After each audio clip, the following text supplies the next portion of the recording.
Bienvenidos, amables amigos televidentes, a su programa Catequesis Viviente. Recuerden que estamos aquí todos los días de 9 de la mañana en adelante y luego la retransmisión en la noche a las 9:30 de la noche. En este su programa Catequesis Viviente, compartiendo con ustedes las reflexiones del Papa Francisco en la bula El rostro de la misericordia, que es Jesucristo. Antes de entrar en materia, siempre compartimos con ustedes algunas noticias del acontecer eclesial, con algunos comentarios. Es lo que vamos a hacer también al inicio de este programa. Tenemos con ustedes un reportaje interesante de la estrategia de una religiosa italiana para afrontar otra crisis de refugiados. Usted sabe que uno de los problemas por el que estamos atravesando en este momento pues, en el planeta es el drama que viven los refugiados. Tenemos el caso en Panamá de miles de cubanos que han estado aquí y están con nosotros esperando continuar su viaje a México, a Estados Unidos. Se da otra crisis de refugiados en Europa, de la cantidad de migrantes de Siria, de Irak, etcétera. Vamos a ver el trabajo que realiza esta religiosa que desarrolla en Brasil una incansable labor de acogida e integración de cientos de inmigrantes. Vamos a ver este reportaje y volveremos con ustedes dentro de pocos minutos. Adelante. La madre Assunta Marchetti no solo la llamaban madre por ser religiosa, sino porque para muchos huérfanos de inmigrantes europeos en América verdaderamente lo fue. Esta religiosa desarrolló en Brasil una incansable labor de acogida e integración de cientos de inmigrantes, especialmente italianos a finales del siglo XIX y principios del siglo XX. Estos llegaban al Nuevo Mundo con lo opuesto, sin familia y sin dinero. Los padres a veces morían durante el largo viaje o por las enfermedades locales que en Europa no se conocían. Ella y su hermano cuidaron de los enfermos, de los huérfanos y después extendieron su trabajo a todos los pobres, enfermos y necesitados. Erano tanti gli orfani. Eran muchos los huérfanos de la emigración italiana de finales del XIX y decenas los hijos de exesclavos abandonados que llamaban a su puerta. La esclavitud había sido prohibida hacía poco y la madre Assunta fue una madre para ellos. El hermano de la beata Assunta, Giuseppe, era el capellán de los barcos que transportaban a emigrantes italianos. Cuando vio que muchos de los niños se quedaban huérfanos durante el largo viaje o al poco de empezar a vivir en Brasil, decidió ocuparse de ellos. En 1895 su hermana Assunta siguió su ejemplo y también cruzó el océano. Ambos fundaron la congregación de las Hermanas Misioneras Scalabrinianas. Assunta dedicó su vida a ayudar a los emigrantes de su país en tierras extrañas. La madre Assunta vivió en el periodo de la emigración a América, por eso ella es un ejemplo sobre cómo afrontar las migraciones de hoy en día. Se calcula que más de 30 millones de europeos emigraron a América entre finales del siglo XIX y principios del siglo XX. Miren qué interesante el trabajo de esta congregación religiosa que todavía trabaja con migrantes en Brasil. Y esto fue por iniciativa de una religiosa que dedicó prácticamente su vida a este apostolado. Son signos actuales de la Iglesia, y si en aquel entonces se llevó a cabo, todavía hoy la misma congregación sigue asistiendo miles de refugiados que vienen de Europa precisamente al Brasil. Ahora, ustedes saben que el Papa Francisco cada mes graba un video. Esta es una iniciativa del Papa Francisco. Ningún sumo pontífice había realizado esta iniciativa, si bien siempre los sumos pontífices dan a la Iglesia una intención para que toda la Iglesia rece durante un mes por esa intención. Es lo que se conoce como el apostolado de las intenciones del Papa, el apostolado de la oración del Papa. El Papa Francisco ha tomado la iniciativa que cada mes él mismo graba un video. Entonces ese video circula por el mundo entero, en las redes sociales, las televisoras católicas, por Radio Vaticano, etcétera, la locución, y eso motiva para que todos juntos como cristianos católicos estemos orando por una intención específica. Este mes de marzo el Papa ha grabado su video en directo, pues por una iniciativa suya. Hay un equipo de producción que después que el Papa lo graba le inserta las imágenes. Vamos a ver este reportaje, o mejor dicho, esta iniciativa del Papa, donde nos presenta la intención para que nosotros recemos en este mes de marzo.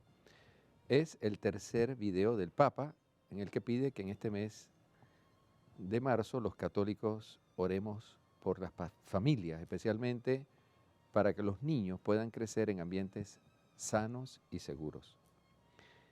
El Papa Francisco comienza este año dirigiéndose a los católicos a través de videos para pedir oraciones por cuestiones concretas. El primer video en el mes de enero fue por el diálogo interreligioso. En febrero, por el cuidado de la naturaleza. El tercer video es por la unidad de la familia. Yo quisiera invitarles, ¿verdad?, al inicio de este programa a que prestemos suma atención, porque el Papa, como cabeza de la Iglesia, nos está pidiendo esta intención, que la consideremos, que junto a Él nosotros se la presentemos al Señor. Y quiere decir esto que los oficios de Semana Santa, del Jueves Santo, la Pascua de Resurrección, consideremos esta petición del Sumo Pontífice. Cuando hacemos el ejercicio del Vía Crucis, cuando hacemos la Coronilla de la Misericordia, cuando rezamos el Rosario, en las laudes, en las vísperas, cuando vamos al Santísimo, en la exposición del Santísimo, tengamos en el corazón esta intención. Fíjense qué simpático que si 1.000 millones de católicos en el mundo, todos juntos oramos por esta intención, Dios obviamente escuchará este clamor. Recordemos que el mismo Cristo nos ha dicho, donde hay 2 o 3 reunidos en mi nombre, ahí estoy yo en medio de ellos. Si todos nos ponemos de acuerdo, le pedimos al Señor por una intención particular, obviamente de todas las intenciones que a Dios se le pida, esta será la más significativa. Por eso consideremos este video del Papa como un apostolado urgente que como católicos debemos considerar en este mes de marzo. Así que escuchemos pues las palabras del Papa Francisco.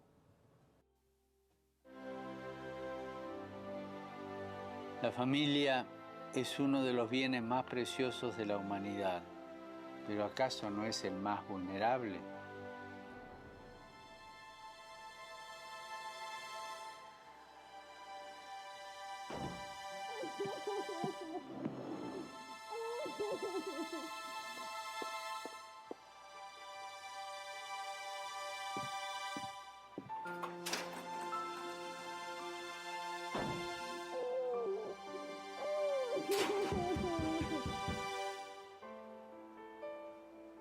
Cuando la familia no es protegida y empiezan las dificultades, tipo económico, de tipo de salud, de cualquier tipo, los chicos crecen en cierta atmósfera de tristeza.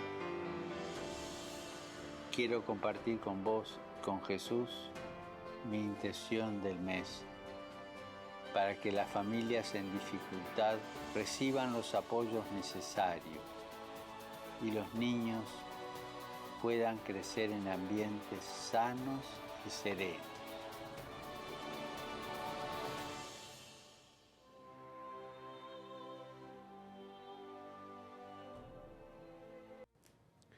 Bueno, estas palabras del Sumo Pontífice, queridos amigos, debemos tenerla en el corazón, ¿no? No es solamente un video donde el Papa sale hablando, predicando, ¿no? Es un video donde el Papa nos exhorta con una intención especial para que oremos junto con él.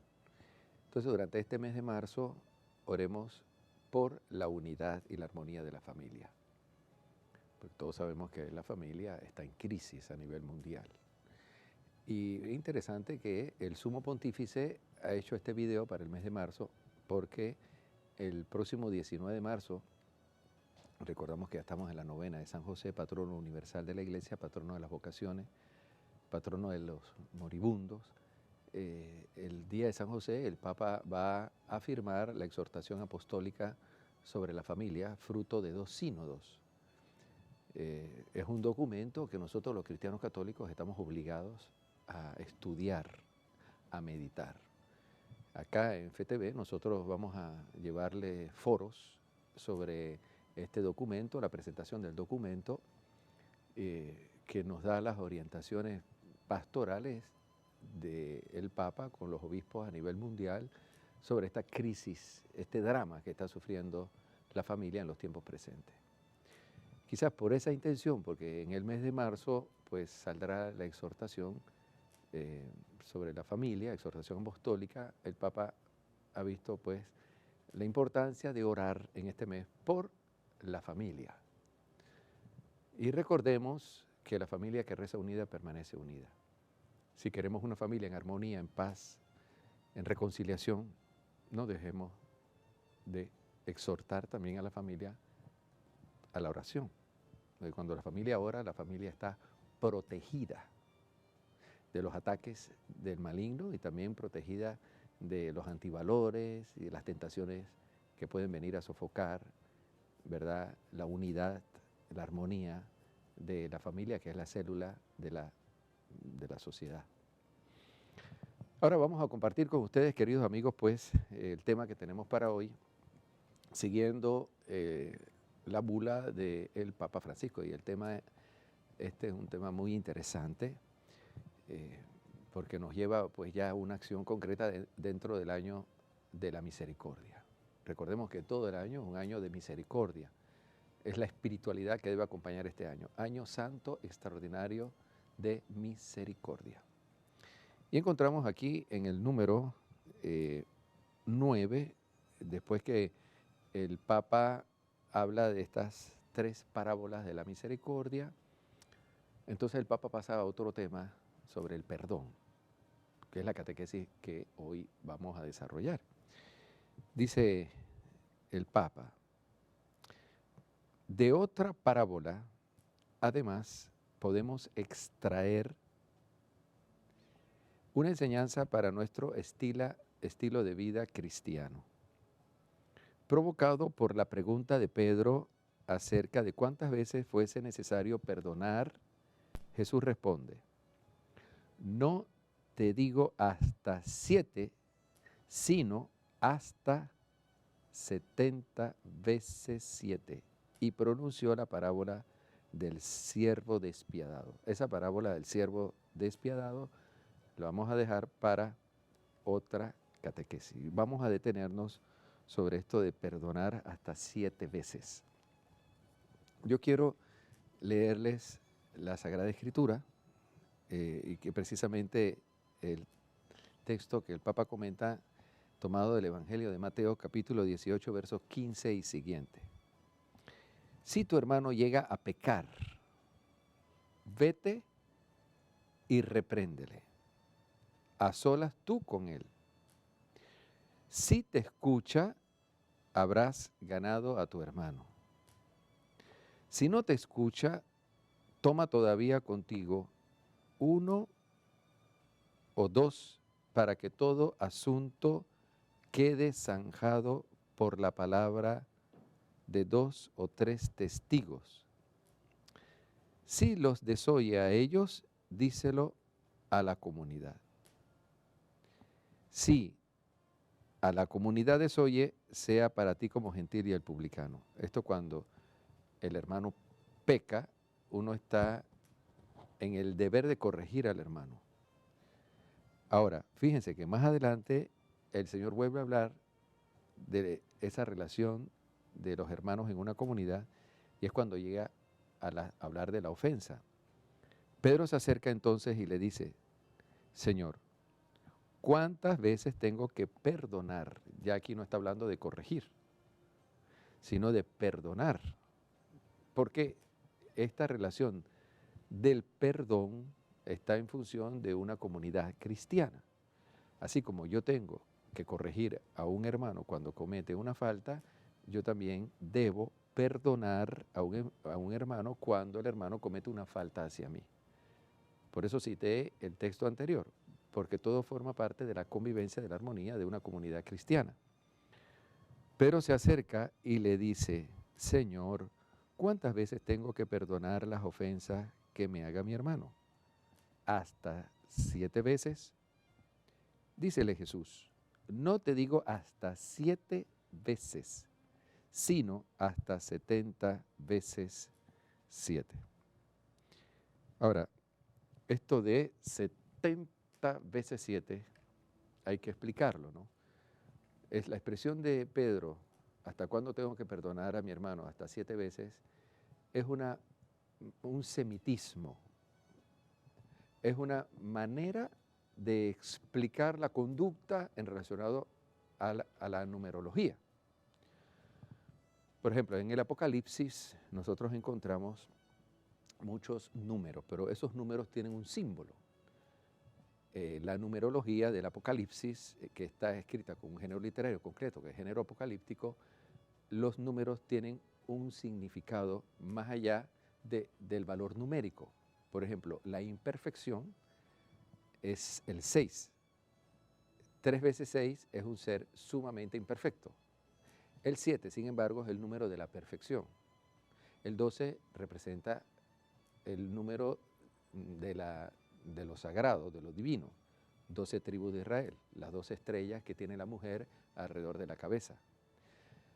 Consideremos esto, ¿no? En el libro del Apocalipsis cada número tiene un valor, porque en la mentalidad hebrea se pensaba así en aquella época. Inclusive nosotros tenemos también ese significado de los números cuando hablamos de un domingo 7, por ejemplo, de un martes 13. Como ven, la indicación del número va más allá del valor, porque está asociado a una realidad, en este caso de mala suerte o de augurios, ¿no? Ahora, cuando Pedro le dice al Señor, ¿hasta cuándo tengo que perdonar? Tengo que perdonar a mi hermano hasta 7 veces, es porque significa que yo estoy dispuesto a perdonar siempre a mi hermano. El 7 es el número de la perfección. Es un semitismo, es una manera de hablar, de acuerdo a la mentalidad de esa época. Aquí lo curioso es la respuesta de Jesús, porque Jesús está utilizando el mismo valor numérico, pero mucho más agrandado, porque no solo hasta 7 veces, sino hasta 70 veces 7. Es decir, mi actitud de perdonar a mi hermano no es solamente en plenitud o en la perfección, sino en esa plenitud y perfección manifestada de una manera gigante. Eso es lo que le está diciendo el Señor.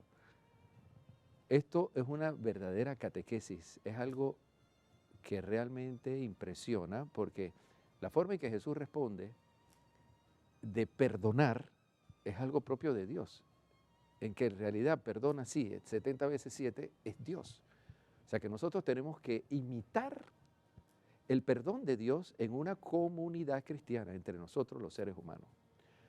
Ahora, para profundizar un poquito más este tema, vamos a ver el siguiente video que ilustra este diálogo entre Pedro y Jesús acerca del perdón, y luego volveremos con ustedes para la catequesis sobre el perdón al prójimo. Adelante. Señor,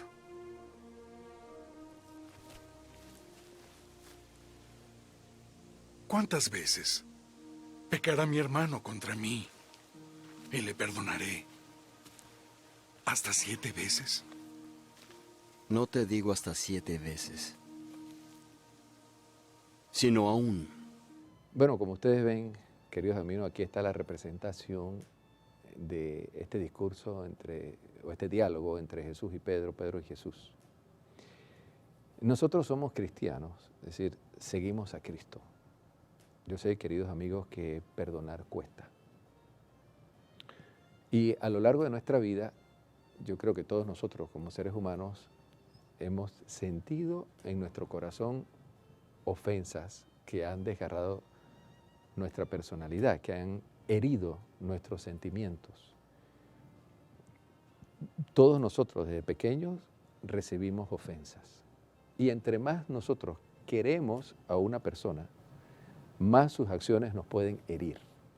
No es lo mismo una falta de respeto, una acción descortés de una persona en la calle que yo no conozco, que me lo haga mi madre, me lo haga mi padre, lo haga un hijo, a su papá, a su mamá, un novio, a una novia, un esposo, a una esposa.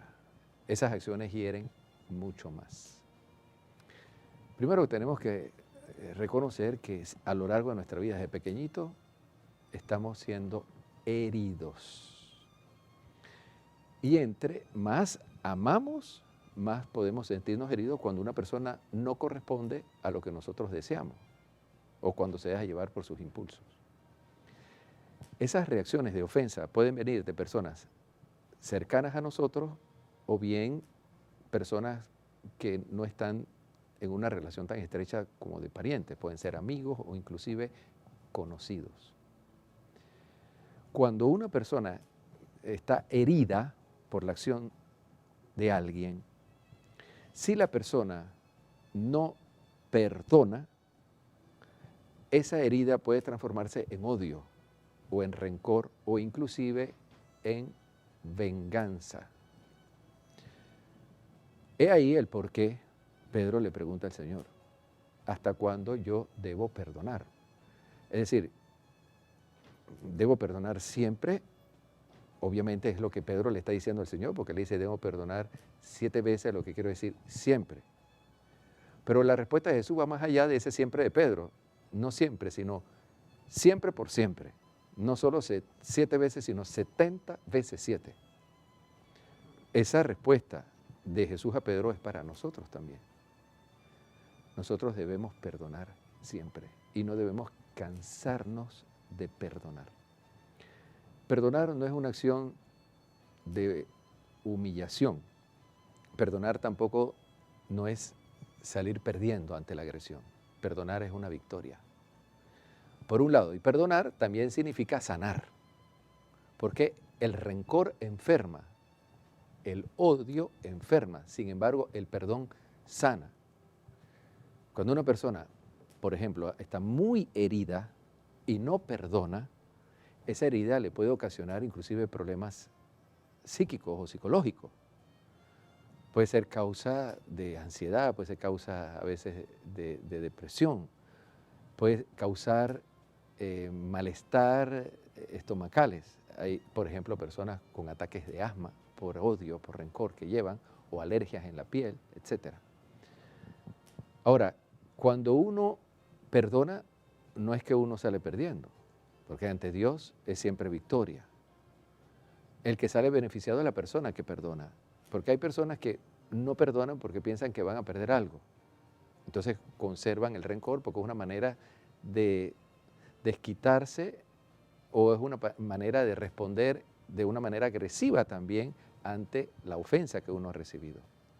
Esas acciones ante el corazón de Jesús son completamente equivocadas. Nosotros debemos perdonar de corazón a todas las personas que nos ofenden a lo largo de nuestra vida. Tenemos que perdonar de corazón y tenemos que perdonar siempre, por muchas veces que seamos agredidos por la misma persona. A eso se refiere la catequesis de Jesús.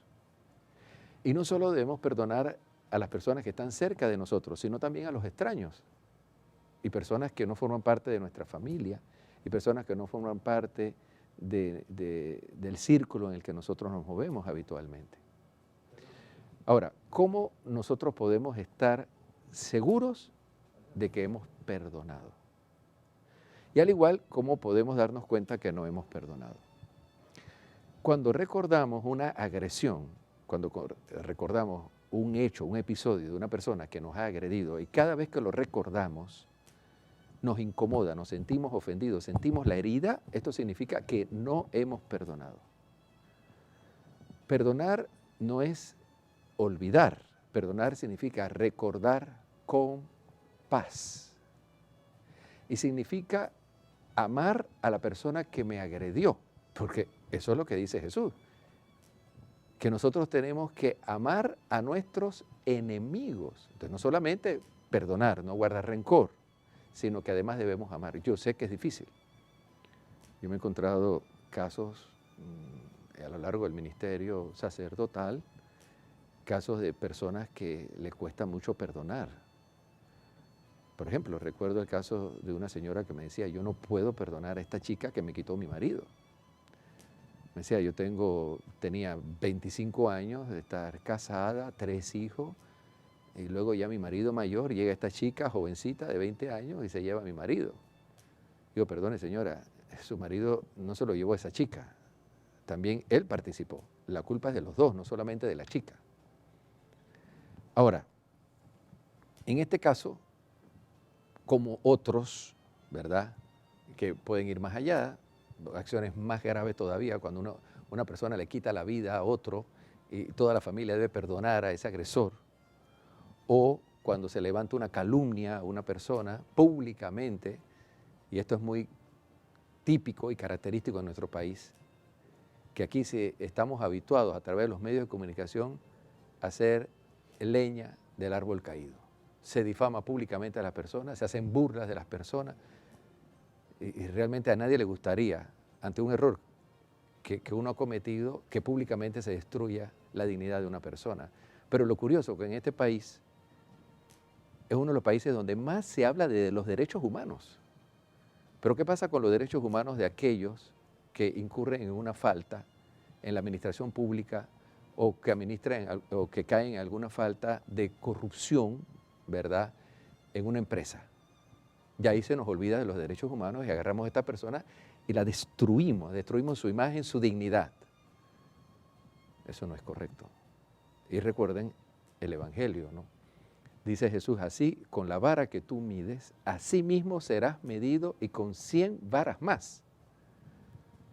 Entonces, obviamente esta actitud no tiene nada de cristiana. El que juzga es Dios y también los tribunales. Lo que no es correcto es destruir la dignidad de una persona porque ha cometido un error.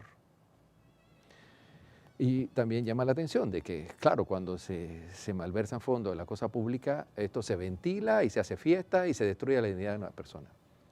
Pero muchos de estos que señalan el error de otro caen en adulterio en su familia, están con problemas de droga, pueden estar con problemas de alcoholismo, y eso no es pecado, eso no es falta, eso lo pueden hacer. Pero ante los ojos de Dios, tanto una cosa como la otra es una falta, es un error. Ahora, Jesucristo, ya sea que se levante una calumnia, ya sea que se destruya una persona con la lengua, ya sea que una persona le quite la vida a otro y la familia está resentida, o que se destruya un matrimonio porque alguien se entrometió, o aún las ofensas que podemos hacer verbalmente o físicamente, o también en los acosos sexuales que se hacen, o el bullying. No importa de dónde venga la fuente del agresor. Jesucristo dice que siempre nosotros debemos perdonar. ¿Cuántas veces somos agredidos por una misma persona y tenemos que perdonar de corazón las ofensas que se nos hacen? Porque el bien es para nosotros. Cuando una persona no perdona, por ejemplo, se le nota en su rostro. Una persona que no perdona no puede tener paz. Y por eso hay personas que tienen a veces un rostro difícil, un rostro de amargura, porque están heridas. Y eso afecta sus relaciones laborales, sus relaciones familiares. Ahí se dice que si esta persona está siendo ofendida, no tiene que agarrarla con los demás. Eso es un refrán que siempre lo oímos decir, ¿verdad?, en la calle. Bueno, año de la misericordia. ¿Qué significa año de la misericordia? No solamente atravesar una puerta, no solamente confesarnos. Sacar rencor, sacar el odio del corazón y dar el paso del perdón. ¿Qué significa perdonar? A mí me gusta siempre hablar de este término, porque para mí es uno de los términos más lindos de nuestro léxico, de nuestro vocabulario, ¿no? Perdonar viene de dos palabras. Per es un sufijo que significa abundancia, así como per cápita, ¿no? Y donar viene de entregarse. Perdonar significa entregarse o darse totalmente. Cuando yo perdono, yo me entrego, yo me doy. Yo cedo, yo amo. Yo digo, sin amor uno no puede perdonar. Y quiero hablar del ejemplo de Cristo en la cruz, ¿no? Porque Cristo en la cruz fue ofendido.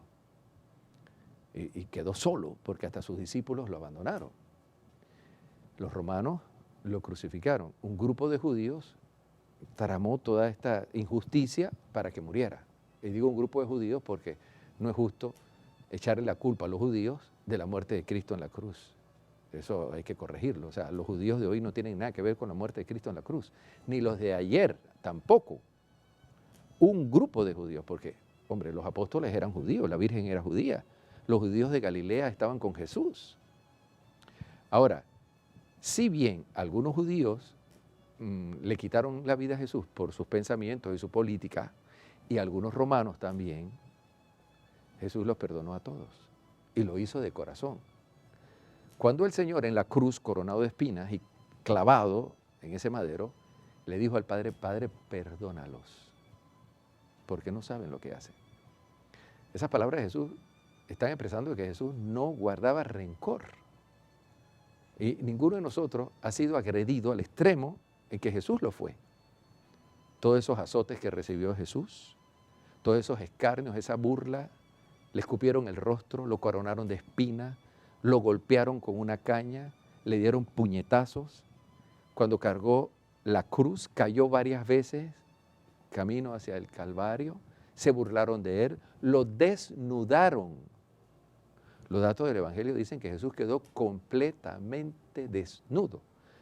Y luego, en algunas visiones por ahí de algunos místicos, la Virgen, para cubrir la desnudez de Jesús, se quitó el velo y se lo amarró a sus genitales. Y por eso es que aparece Jesús siempre cubierto los genitales, porque era el velo de la Virgen, cubrió su desnudez. Pero el Evangelio dice que Jesús quedó desnudo. Imagínense esa humillación. Coronado de espinas, desnudo, azotado, bañado en sangre. Y sabiendo que están acabando con él. Y Jesús dice, Padre, perdónales. O sea, Jesús a nosotros nos da un ejemplo. Y algunos dicen, no, pero es que Jesús era Dios y él podía hacerlo. Perdón, el hecho de ser Dios no le quita absolutamente nada a su humanidad, tan humano como nosotros. Y si Jesús, humano, hombre, pudo perdonar, tú lo puedes hacer. Pero el perdón es una decisión. Una persona puede saber que tiene que perdonar a alguien que la ha ofendido, pero si no toma la decisión de hacerlo, no lo va a hacer jamás.